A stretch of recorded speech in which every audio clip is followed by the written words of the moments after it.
ഹരേ രാമ രാമ രാമ ഹരേ ഹരേ, ഹരേ കൃഷ്ണ കൃഷ്ണ കൃഷ്ണ ഹരേ ഹരേ. എല്ലാവർക്കും കൃഷ്ണാർച്ചനയിലേക്ക് സ്വാഗതം. രാവണൻ സഭയിൽ ചെന്ന് മന്ത്രിമാരോട് ആലോചിച്ച ശേഷം ബാക്കിയായ രാക്ഷസ സൈന്യത്തോടൊന്നിച്ച് ശ്രീരാമനോട് യുദ്ധത്തിന് പുറപ്പെട്ടു. ഒരു വലിയ പാറ്റ മറ്റു പാറ്റകളോടൊന്നിച്ച് അഗ്നിയോട് യുദ്ധത്തിന് പുറപ്പെടുന്നത് പോലെയായിരുന്നു രാവണൻ്റെ പുറപ്പാട്. രാവണൻ്റെ സൈന്യങ്ങളെയെല്ലാം രാമൻ നിഷ്പ്രയാസം കൊന്നു. രാമൻ പ്രയോഗിച്ച ഉഗ്രമായ ഒരു ശരം മാറിലേറ്റ് ദുഃഖത്തോടും നിരാശയോടും കൂടി രാവണൻ അരമനയിലേക്ക് പോയി. പല പ്രാവശ്യവും രാമൻ്റെ അമാനുഷ പ്രഭാവവും ഹനുമാന്റെ പരാക്രമങ്ങളും കണ്ട രാവണൻ അസുരഗുരുവായ ശുക്രമഹർഷിയുടെ സമീപത്തു ചെന്നു. അദ്ദേഹത്തെ സാഷ്ടാംഗം നമസ്കരിച്ച് തൊഴുതുകൊണ്ട് പറഞ്ഞു, ഭഗവാനെ, രാക്ഷസന്മാരോട് കൂടിയ ലങ്കാപട്ടണം രാമനാൽ നശിപ്പിക്കപ്പെട്ടു. എൻ്റെ പുത്രന്മാരും ബന്ധുക്കളും ബലവാന്മാരായ രാക്ഷസ പ്രമാണിമാരുമെല്ലാം കൊല്ലപ്പെട്ടു. അവിടുന്ന് എൻ്റെ ഗുരുവായിരിക്കെ എനിക്കിങ്ങനെ സർവനാശം സംഭവിക്കാൻ പാടുട്ടോ? ഇപ്രകാരം രാവണൻ സങ്കടമറിയിച്ചപ്പോൾ ശുക്രമഹർഷി പറഞ്ഞു, രാവണ, ഏകാന്തത്തിൽ വെച്ച് മറ്റാരും അറിയാതെ ഒരു ആഭിചാര ഹോമം ചെയ്യൂ. വിഘ്നം കൂടാതെ അത് മുഴുവിപ്പിച്ചാൽ ഹോമാഗ്നിയിൽ നിന്ന് തേരും വില്ലും ശരങ്ങളും മറ്റായുധങ്ങളും ഉയർന്നു വരും. അവയെ ലഭിച്ചാൽ പിന്നെ നിന്നെ ആർക്കും ജയിക്കാൻ കഴിയില്ല. ഹോമമന്ത്രം പറഞ്ഞു തരാം എന്നു പറഞ്ഞ് ശുക്രമഹർഷി രാവണനെ മന്ത്രോപദേശം ചെയ്തു. രാവണൻ അതിവേഗത്തിൽ ലങ്കയിൽ തിരിച്ചെത്തി. തൻ്റെ അരമനയ്ക്കുള്ളിൽ പാതാളം പോലെ അഗാധമായ ഒരു ഗുഹ നിർമ്മിച്ചു. ലങ്കയുടെ 4 ഗോപുരങ്ങളും അടച്ച് തഴുതൊടിയിപ്പിച്ചു. ഹോമദ്രവ്യങ്ങൾ ഒരുക്കി ഗുഹയിലേക്ക് പ്രവേശിച്ച് ഹോമം ആരംഭിച്ചു. ഹോമത്തിൻ്റെ പുക കണ്ട് ഭയന്ന് വിഭീഷണൻ ശ്രീരാമനോടുണർത്തിച്ചു, രാമ, രാവണൻ ഹോമം തുടങ്ങിയിരിക്കുന്നു. ഹോമം മുഴുവിപ്പിച്ചാൽ പിന്നെ അദ്ദേഹത്തെ ആർക്കും ജയിക്കാൻ കഴിയില്ല. അതിനാൽ ഹോമം മുടക്കാൻ ഉടനെ വാനരന്മാരെ നിയോഗിച്ചാലും.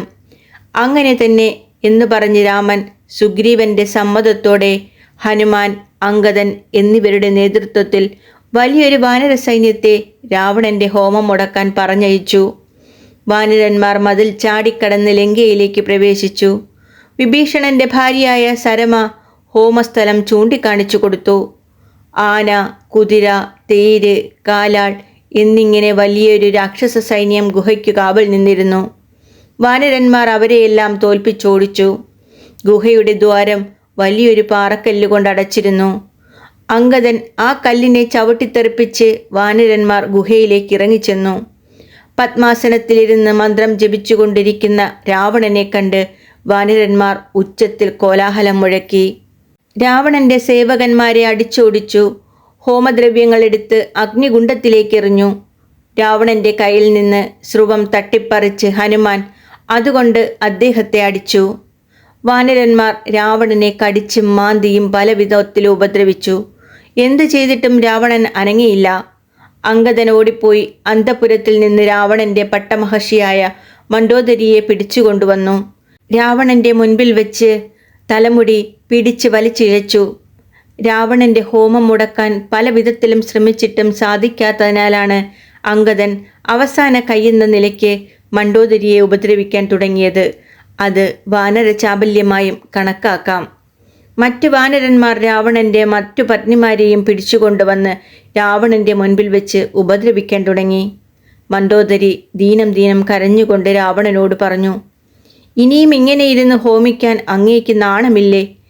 അങ്ങയുടെ മുൻപിൽ വെച്ച് വാനരന്മാർ എൻ്റെ തലമുടിയെ പിടിച്ച് വലിച്ചിഴയ്ക്കുന്നത് കണ്ടിട്ടും അനങ്ങാതിരിക്കുന്നുവല്ലോ. ഭാര്യയെ ശത്രുക്കൾ ഉപദ്രവിക്കുന്നത് കണ്ട് ജീവിച്ചിരിക്കുന്നതിനേക്കാൾ മരണം എത്രയോ അഭികാമ്യമാണ്. മകനെ മേഘനാഥ, നിന്റെ അമ്മയെ വാനരന്മാർ വല്ലാതെ ഉപദ്രവിക്കുന്നു. നീ ജീവിച്ചിരുന്നുവെങ്കിൽ എനിക്കിങ്ങനെയൊരു ദുർഗതി വരുമായിരുന്നുവോ? എൻ്റെ ഭർത്താവ് ജീവനിൽ കൊതികൊണ്ട് ഭാര്യയെയും ലജ്ജയെയും ഉപേക്ഷിച്ചിരിക്കുന്നു. മണ്ഡോദരി ഇങ്ങനെ വിലപിച്ചത് കേട്ട് രാവണൻ ചാടി എഴുന്നേറ്റു. വിടടാ ദേവിയെ എന്ന് പറഞ്ഞ് അംഗദനെ വാൾ കൊണ്ട് വെട്ടി. മണ്ഡോദരിയെ വിട്ട് അംഗദനും വാനരന്മാരും രാവണന്റെ ഹോമം മുടക്കിയ ചാരിതാർത്ഥ്യത്തോടെ രാമന്റെ സമീപത്തേക്ക് മടങ്ങിപ്പോയി. രാവണൻ മണ്ഡോദരിയെ സമാധാനിപ്പിച്ചുകൊണ്ട് പറഞ്ഞു, ഭദ്രേ, ഈ ലോകത്തിലെ അനുഭവങ്ങളെല്ലാം പ്രാരബ്ധമനുസരിച്ച് വന്നു ചേരുന്നവയാണ്. അതിനാൽ ജ്ഞാനത്തെ അവലംബിച്ച് ദുഃഖത്തെ അകറ്റൂ. അജ്ഞാനത്തിൽ നിന്നാണ് ശോകമുണ്ടാകുന്നത്. ശോകം മാനസിക ദുഃഖമാണ്. അത് ജ്ഞാനത്തെ നശിപ്പിക്കും.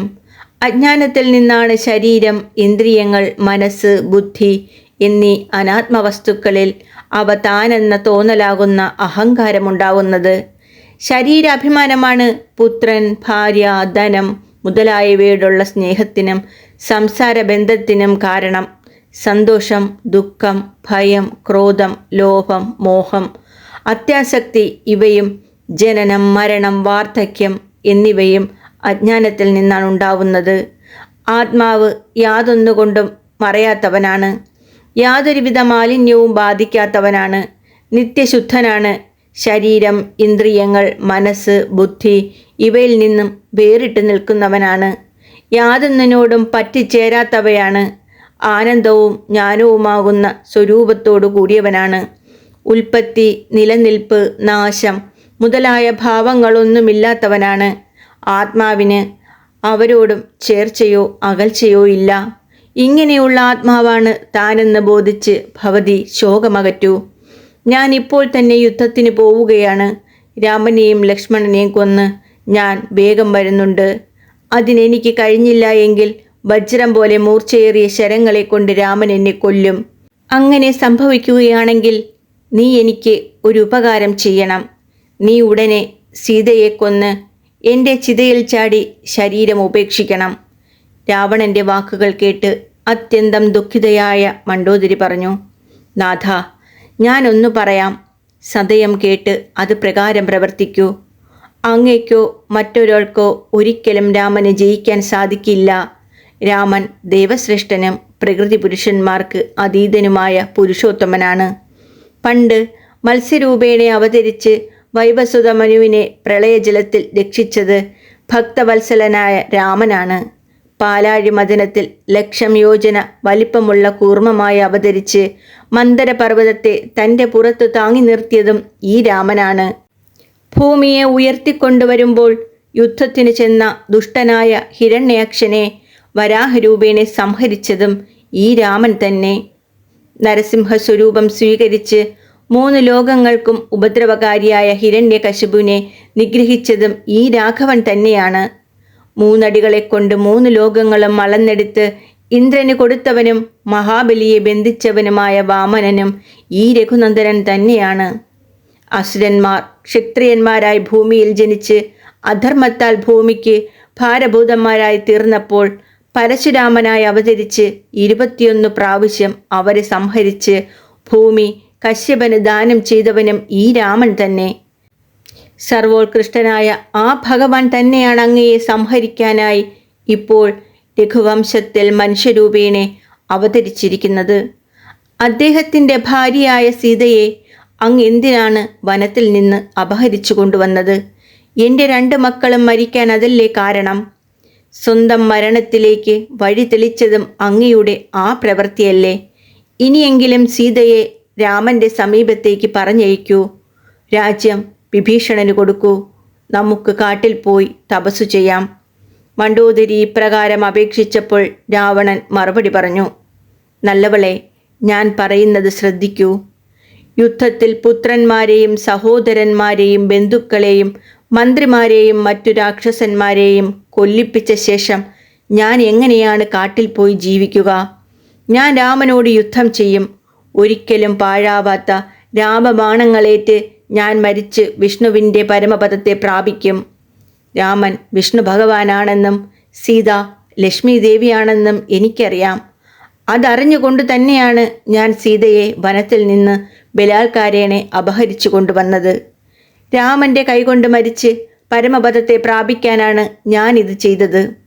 നിന്നെയും സംസാരബന്ധത്തെയും ഉപേക്ഷിച്ച് ഞാൻ പോവുകയാണ്. മുമുക്ഷുക്കൾ ആഗ്രഹിക്കുന്ന ആനന്ദമാത്രമായ പരമഗതിയെ ഞാനിതാ പ്രാപിക്കാൻ പോകുന്നു.